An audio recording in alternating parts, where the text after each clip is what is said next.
Last week, the Pentagon made a move that immediately drew global attention when it deployed the USS Tripoli, an America-class amphibious assault ship, once considered controversial due to its design limitations, into the waters near the Strait of Hormuz amid rising tensions with Iran.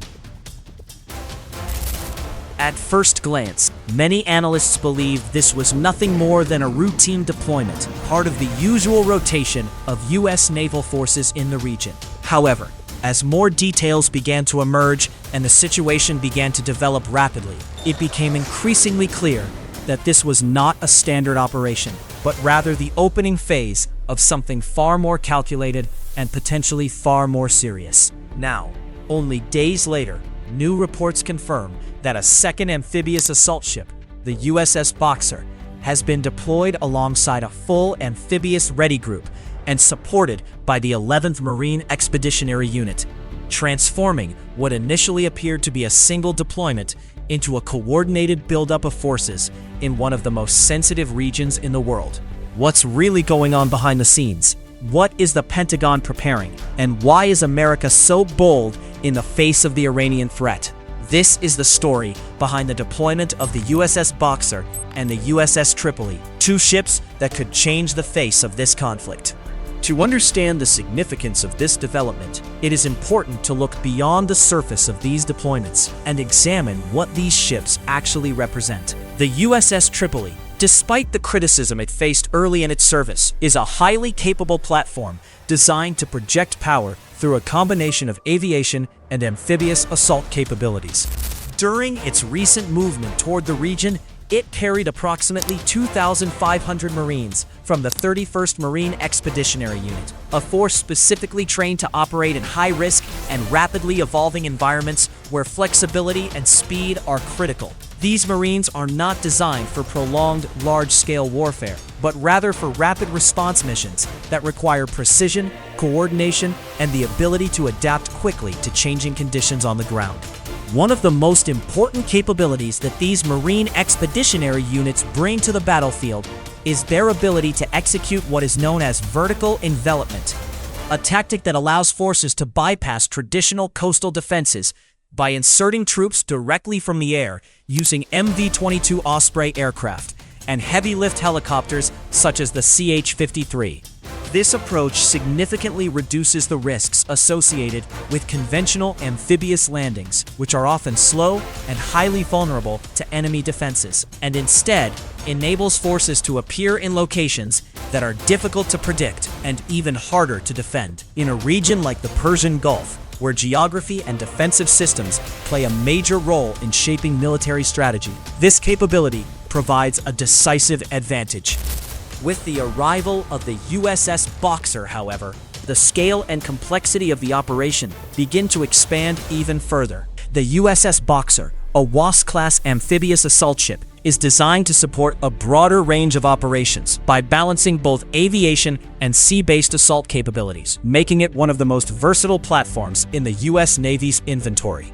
Accompanying the Boxer are the USS Portland, a San Antonio-class amphibious transport dock, and the USS Comstock, a Whidbey Island-class dock landing ship, forming a complete amphibious ready group that is capable of operating independently while delivering a fully integrated force of Marines, aircraft, armored vehicles, and logistical support systems. With approximately 2,500 Marines from the 11th Marine Expeditionary Unit embarked, this group represents not just an increase in numbers, but a significant enhancement in operational flexibility and endurance. Unlike a single ship deployment, an amphibious ready group can sustain operations over a longer period of time, respond to multiple contingencies simultaneously, and adapt its mission profile depending on how the situation evolves. This level of capability suggests that the United States is not simply maintaining a presence in the region, but actively preparing for a range of possible scenarios that could unfold in a very short period of time.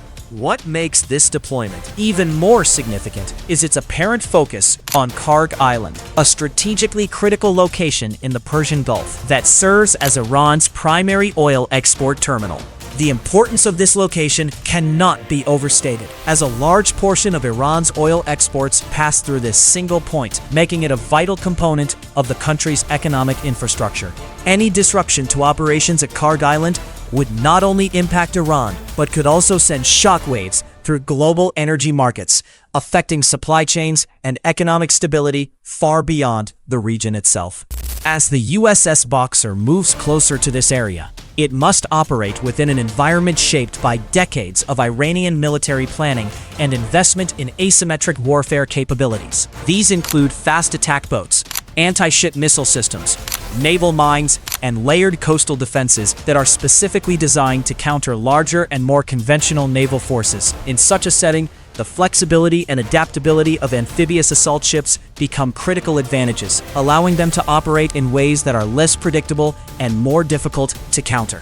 The simultaneous presence of both USS Tripoli and USS Boxer in or near the Strait of Hormuz suggests a broader shift in how the United States is approaching the situation. Rather than relying solely on traditional naval dominance, this approach integrates air, sea, and ground forces into a unified operational framework that emphasizes speed, flexibility, and precision. This layered strategy provides commanders with multiple options, ranging from deterrence and rapid response to more complex and coordinated operations should the situation escalate further. At the same time, this deployment sends a clear and unmistakable message. For decades, Iran has maintained the capability to threaten or disrupt shipping through the Strait of Hormuz, one of the most critical maritime choke points in the world, through which a significant portion of global oil supplies must pass. By deploying not one, but two amphibious assault ships, each carrying thousands of Marines and supported by advanced aviation assets, the United States is signaling that it is prepared to counter any attempt to destabilize this vital region and ensure the continued flow of international trade.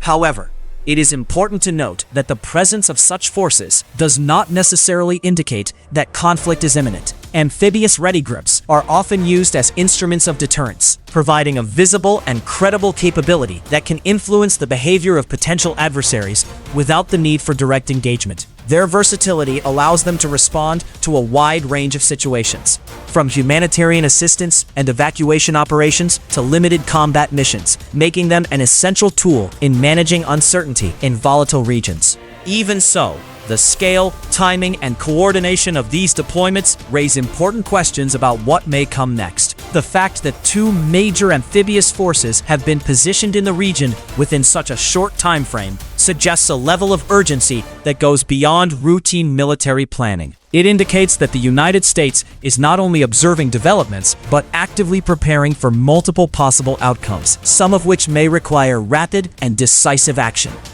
As tensions continue to evolve, the Strait of Hormuz remains one of the most dangerous and strategically important regions in the world.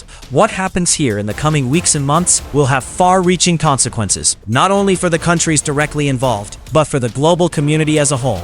The deployment of USS Tripoli and USS Boxer represents more than just a military maneuver. It reflects a broader effort to shape the strategic environment and maintain stability in a region where even a small incident can escalate into a much larger crisis. For now, the world is watching closely as these ships take their positions and the situation continues to develop.